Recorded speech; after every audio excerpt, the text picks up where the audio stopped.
Ciao friends! Today I want to show how to create a service principal account to invoke Power BI APIs from an application that doesn't have a user logged in. This is not a video for Power BI users. This is a video for developers that want to use the Power BI API and that don't have an interactive user connected to the application. For example, this is the case for a dashboard that I will show in a moment, but as I will explain, I have a problem that I am a C# developer. I know the Power BI APIs, but the real struggle is that obtaining the service principal credential could be an issue. For this reason, today I invited a friend of mine, Paolo, who is an expert in Azure Active Directory. Paolo, can you introduce yourself? Ciao Marco, thanks for having me. Yes, I'm Paolo from psys.com and I'm a consultant focused on developing solutions for Microsoft 365 on top of Azure Active Directory. Perfect. So let me show you the demo and the need for Paolo for this video. So here I have a dashboard with 3 tiles that show data for a dataset that can be updated in real time. So when this dataset receives updates, the tiles are updated in real time automatically. So when I click enter here, this application sends some data, some new data into the dataset in Power BI, and you see that in a few seconds the numbers change automatically. I didn't have to refresh anything, and this could be a useful application for many kind of reports and dashboard. But where I struggled with this demo, I created this code in C#, and this code has 2 parts. The first part is initializing Power BI and obtaining a connection to the Power BI API with a proper user credential or a service principal account, like we will see in a moment. And the second step is pushing data into the dataset. This second step for me was the easy part, because I just went to the documentation, the Microsoft documentation for the Power BI API, and I have seen how to use the APIs here. You see these methods connected to the API. The API is the parameter that I pass here, which is an instance of the Power BI client. And I can browse the groups, the workspaces, the datasets. I can push data into an existing dataset if it has been created the proper way. And the code here is basically code that in this object that defines the columns of a table that is called real-time log in my dataset, write date, time of an event, the duration of this event, the name of the client that pushed this data, and an amount that I want to display. Of course, the structure could be more complex. You could have more tables, relationships, measures, but the thing is that if I create the dataset using the proper API, I can basically create instances of these objects in memory, and I can write this data to my dataset using, for example, this API post datasetting group, because I'm writing in a dataset in a specific workspace in the Power BI tenant. This part is relatively easy. I'm not going to describe this code because the real problem is not this. The real problem is how can I obtain a proper instance of this class, the Power BI client, which is what we do in the first step, this init Power BI. And by reading the documentation, I found examples, and I found that, I just have to create an instance of the Power BI client class. I have to provide these arguments, where one of those arguments is the token credentials. This token credentials is an instance of this class. So far, so good. But here, I had to provide an access token, and this argument, I have seen this in the documentation, but at this point, I was in trouble, because I started to evaluate how to obtain a proper access token for a service principal account, and I found too many APIs, too many libraries, and too many different ways to do that. I tried several of them, and I always failed. So at that point, I said, okay, Paolo, I need your help. Can you help me to write the code, a minimal amount of code, to obtain something that works using the more modern APIs available and that I can use to do my job? And that's why I'm here. So, Marco, yes, you need to use an access token to access a REST API. And the access token is just a security token which includes authorization information about the current user account if you have an interactive user, and information about the application that is going to consume the target API. So now we need to go to Azure Active Directory, and first of all we need to register an application in there in order to be able to get an access token to consume the Power BI APIs. So yes, click on Azure Active Directory right here, and you have to go on the left side to the app registrations section. Here you can create a new registration. Of course, we already have one, which is the one we are using, but we will create a new one from scratch. You have to provide a name for your application, and you have to make a choice about how you want to authenticate users. Your application could be an application that you want to use in a single tenant, or it could be an application that you want to use in multiple tenants because you want to sell it to multiple customers, for example. Eventually, you can also consider supporting Microsoft accounts if the API that you are targeting supports credentials of Microsoft account type. In our scenario, a single tenant solution is the right one for this demo. So, then, Paolo, just a second. So, one tenant of Power BI corresponds to one tenant in Azure Active Directory. So, if my application has to use the service principal account only for my tenant, the first choice here is good. Precisely. That's correct. Okay. Then there is an optional section to provide a redirect URI. It really depends on the flavor of application that you are building. If you are building a web application, you will have a return URL after the authentication flow. If it is a native application, you will have to provide a URI instead of a URL. So it is not mandatory, it is an optional setting. You can skip it right now. Just click on register and go ahead. Okay, so at this point, I have my new application here. And if I go back into the list of the application, so this is the name of the application. I can go back here, right? And I have the two applications here. Now, from here and after, we continue to go to the original one, so we have to change a lower amount of things because I don't want to create a real new application. I already have one. But the steps that I can do on this application at this point are the same steps that I will do in the new one, right? Exactly. Okay. So now the important information that we have on this overview screen are the application or client ID. That's a fundamental information. You should copy it, and we will use it in the console application. Actually, I think you can already copy and paste it in the console application if you switch to Visual Studio. So here I prepared a region where I removed the critical information we had in the initial demo.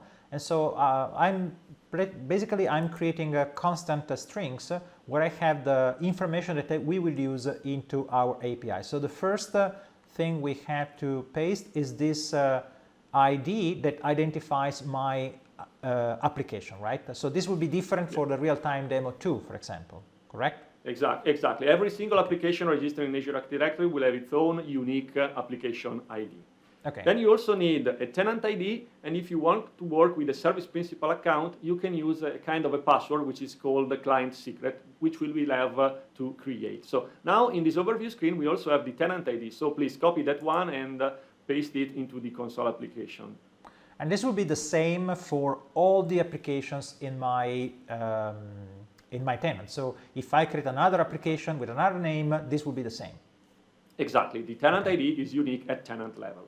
Now we need a client secret, which is a kind of a password, as I said, for the service principal account. So please switch back to Azure. Paolo, before we move forward, basically we're saying, this is the identifier of my tenant, this is like the username of my service principal, and this is like the password of my user principal, more or less. Precisely, that kind of story, Yeah, I mean, I try to translate in simple because to me these are new concepts. So, okay, where can I create my secret here? On the left, you see certificates and secrets. And from here, you can upload an X509 certificate if you want to have a better security. And instead of using a password, you can authenticate using an X509 certificate. Or and we suggest to do that. Sorry, and we suggest to do that. Okay, so this will be better. That's the best option from a security point of view. Yeah, definitely. But if we want to keep it simple, just for the sake of explaining the topic, please create a new client secret. The client secret will have a name and will have an expired date. My demo with Paolo. The name can be whatever you like. Okay, this is not included in my application. It's just for having a description here in the list of the client secrets. Exactly. Then you have to select an expired date, 1 year, 2 years, or never. Of course, So, never is not the very best no, so ever, but we do one year only, okay. Okay. Remember to refresh it. And now, as you can see, here you have the value of your client secret. Bear in mind that this is the only point in time you will be able to see the clear value of this client secret. So copy it in a safe place, otherwise you will be lost and you will have to create a new one. So now if I copy this in a clipboard, as soon as I close this page, if I lose my clipboard, I have to create a new secret, right? Because the secret will never be displayed again here. Exactly, Okay. exactly. Okay. So now I go back here and I do something that I think is not very safe, right? Because if I write here the secret in my code that I push, that I write on GitHub in a public repository, I'm doing the wrong thing, right?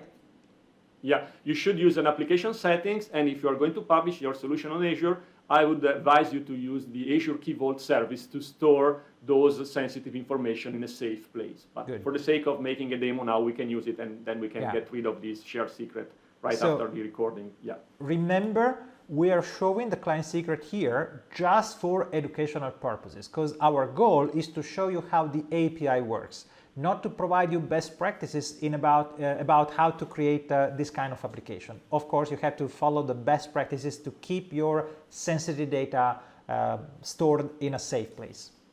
Okay, now what? Now we still have to do one more thing in the Azure portal. Oh. So please go back one last time into the Azure portal. Okay. And there in the API permission sections on the left, Oh. you have to configure the permissions in order to consume the target API that you want to use. So from an application registered in Azure Active Directory, you can consume whatever kind of application you want as long as the application is available in your tenant. And by clicking on Add a Permission button on the top area of the grid, you can register a new permission for your application. On the left, Add a Permission. Okay, so basically you say, if I click here for a new, because now I'm editing the existing application, right? So I already did this before probably, because the first time I create an application, I have to go in Power BI service here, and I have to select the permission that I want to provide to this application, because I could say, okay, this application can do this, this, and this, but not this other, cannot call these APIs. And so, before clicking, Marco, this is a fundamental choice you have to make, because you have to make a choice if you want to use your application with a delegated account or with an application account. What does that mean? A delegated account is an account and a delegated access token is a token which will include information about the user consuming your application and the application by itself. So when you will provide the token, the access token to Azure Active Directory into the target API, in that token, you will have information about the user and about the application. Okay. And you will consume the API on behalf of the user. Okay. Okay? So this is not my case, but because I want to use a service principal account, which is not a human, is a service, is an application that authenticates user in another way, but is not a user that has an account on Active Directory, is a machine, is a service, right? Yeah, so you should choose the application permission section, because you will run with a service principal account with an application only access token, which will include information about the application only and not about the user. Oh. And right here, you can choose the permissions you want to have in order to access the target API that you want to consume. And you can do that for Power BI and for any other API registered in Azure Active Directory, like Microsoft Graph, SharePoint Online, and whatever else. But because we're interested only in Power BI in this video, I want to describe quickly one thing. If you choose the service principal account, basically you have only two choices here. You want to provide read access, you want to provide read and write access. So those APIs that modify something into the tenant, into the workspace or into the tenant are in the read-write section. For example, I want to push data into a dataset, I need read-write. If my goal is just to create a list of available reports, then I will just need the read API. Of course, when you provide read-write permission, you have to trust this application very well. Now, just give me one second. When you create an application that will use the authenticated user, do you have much more details that you can specify? So you can control the API at a more granular level. You don't have this control when you use the service principal account. But because we're interested today into the service principal account, I just check on application permission, and at this point I would click on add permission. In this case, I already did this, so I don't need to click on add permission anymore, but I still see this status that seems not good. So what is this status, Paolo? Yeah, in fact, you said before that you need to trust the application in order to consume the target API. And that's why, as a tenant admin of your target tenant, you will have to explicitly grant the permission request for that application. In fact, as you can see, there is a grant admin consent for SQL BI. So you will grant at tenant level those permissions to the application that we just created. So in theory, you could have a developer making a request for a permission and a tenant admin to grant that request for those permissions. Now you have to click, you have to say yes, and in a matter of few seconds, your application will be granted and you will see a green check just beside the permission requests. So now I can go ahead and I can go back to the code in Visual Studio to complete my authentication, right? Exactly. Okay. Now we can expand the section where we create the access token when we retrieve the access token. And in here, we simply use a library provided by Microsoft, which is called MSAL, Microsoft Authentication Library, which is the latest one in the field of libraries for authenticating using OpenID Connect and Open Authorization. So, now, Paolo, before moving forward, I think that it was spending 30 seconds looking at the NuGet package that I had to import in this application, because there are many different packages, and I went crazy when I had to write this application because I have found so many libraries. So the one that we installed here is, let me see, Microsoft Identity Client. So we needed two packages. One is Microsoft Power BI API in order to have access to the Power BI API. And the other is the Microsoft Identity Client, which is the latest library, the best library we can use today in order to get the access token, correct? Yeah, okay. Correct. Now, the version could be a new one when you watch the video, which is fine. At the time of the recording, this is the latest version available of both libraries. Okay, so now that I have this, so I can go back here. Yeah. I see that you said, because we wrote the code before, so we don't have to spend too much time typing code, but I think we have to go through each step. So, okay, I have this library, I have the using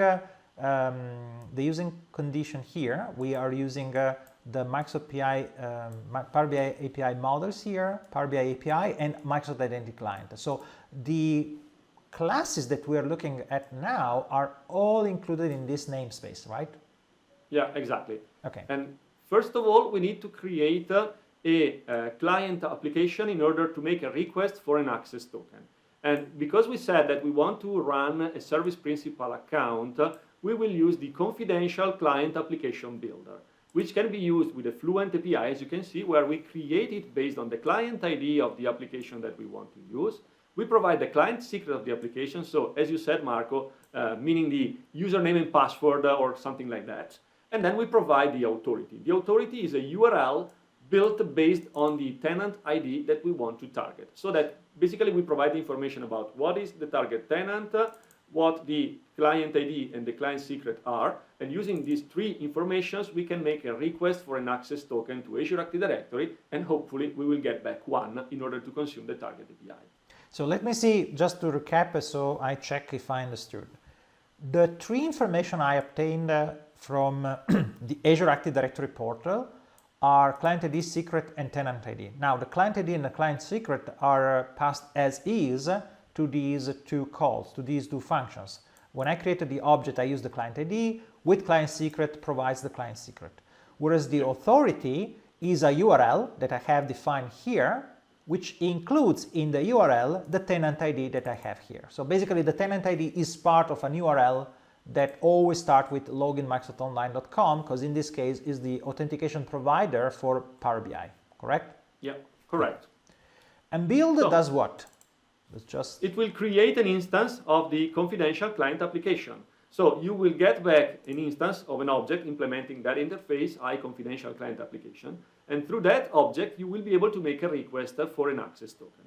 However, in order to request an access token, you will also have to declare what are the permission scopes that you want to retrieve in the access token. And that's why we define an array of strings, because that's the expected input parameter from the API point of view. And you will have to provide what the target resource is and what the permission scope are that you want to get back from the access token. So in this case, we are using an application-only authentication model, and that's why we use the .default option, which will mean give me back an access token which will include all of the permission scopes that I configure in the API permissions of my application. Okay, so let me just go back 1 second. So this resource variable is a string which contains the URL for the Power BI API, which is this string. We cannot change it. But this is different from the API URL that we will use later. So this is something that is not really, I think this is just like a unique identifier for the resources, but it's not actually the name of a service, right? It's not something it is called the unique URI of the target resource. So it is something unique. It is not the actual URL that you will consume. Okay. It is just the unique URI which will uniquely identify your target API. So for Power BI, I always had to use this, but the following part is the list of the permission that I need. So for example, if I create an application that just want to, read the list of the workspaces that you have or the groups that you have in a tenant, I can just provide that kind of permission that will be checked with the permission that I provided to the application. And if I didn't provide that permission, at this point the call will fail before I am actually able to do any call.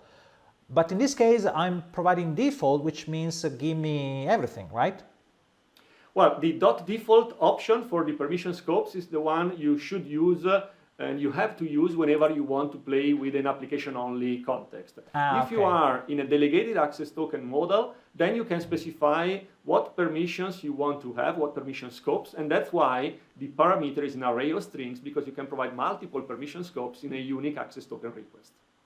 So let me see if I understand correctly. So I could have an application that uses the logged in user, and depending on the kind of task you want to do as a user, it asks for only certain permissions. So it could change this, but every time you run that instance, you might have different requests, but the request has to be approved by Active Directory depending on the list of the permission provided to the application.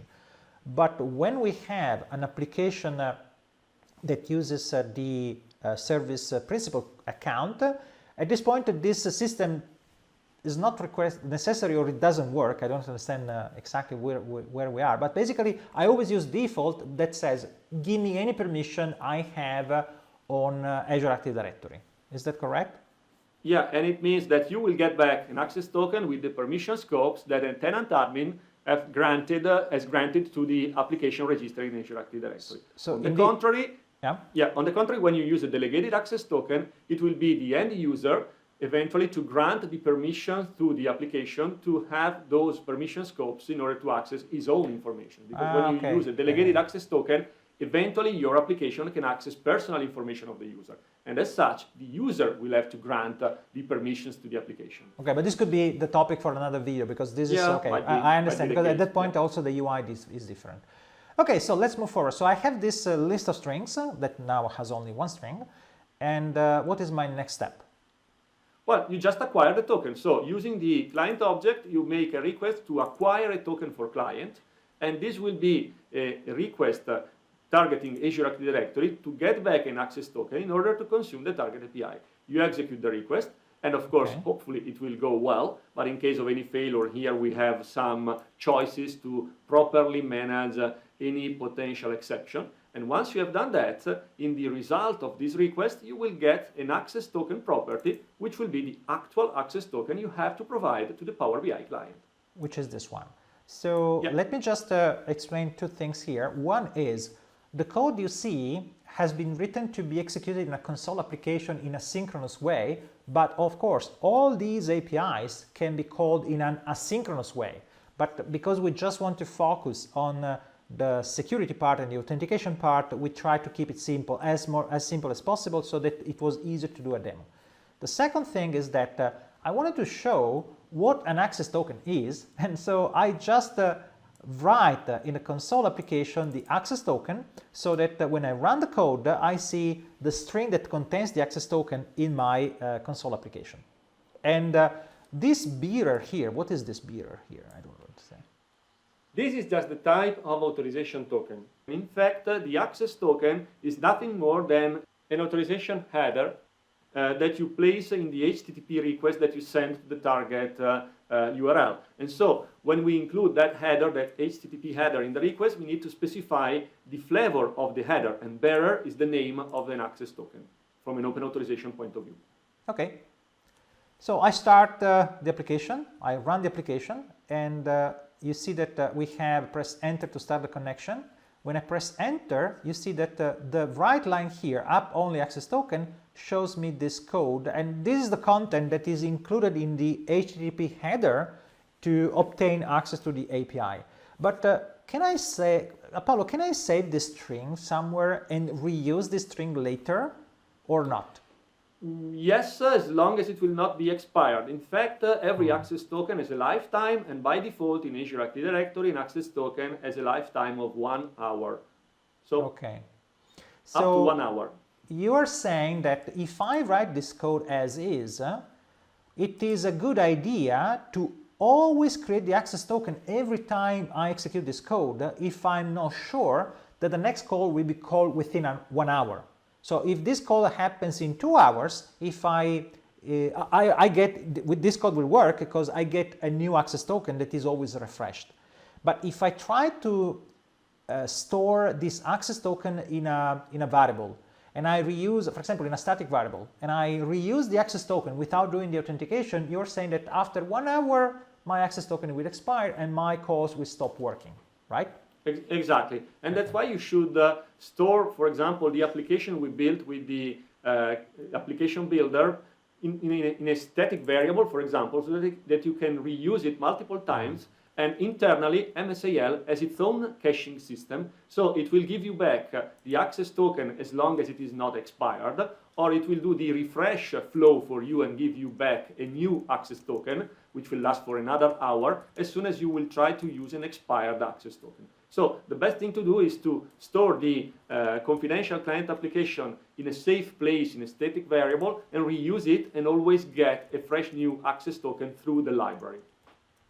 So we're saying, let me just recap, we're saying that we can store this in a static variable, we can reuse it, do not store this token, the result, do not store result in a static variable, it could expire, right? Yeah, that's exactly. the thing. So when I use this in a real application, I will probably have this code and the following. So if I know that I'm doing several requests, I can use the same access token. But the idea is that if you know, it could be like my entire call here, this log Power BI real time, this will last for a few milliseconds, hopefully. And so I can reuse the same access token across different calls, but I should not use the same access token the next time I receive the call here. And the API is particularly quick in resolving this, right? Yeah, and it will do it for you. So it will give you back the access token if it's still valid. It will refresh the access token if it is expired. So you will always get back a valid access token, no matter what. Okay. So Paolo, I think we let me see if the code we wrote is actually working. So let me go back to the demo here. And now we run this code again. So I press this one. I had this ready, so I have time to switch into the dashboard. So when I click enter, we see the access token is taken, the data is written, and in less than 1 or 2 seconds, we see the data that is updated in the dashboard. So it works, we changed the client secret, and it is working. So thank you very much, Paolo. Without you, I spent 2 days before calling you. So next time I will call you earlier. And maybe earlier. And maybe we will do another demo for the user credential if we receive requests for that. Thank you, Paolo. Thank you, Marco. Thank you.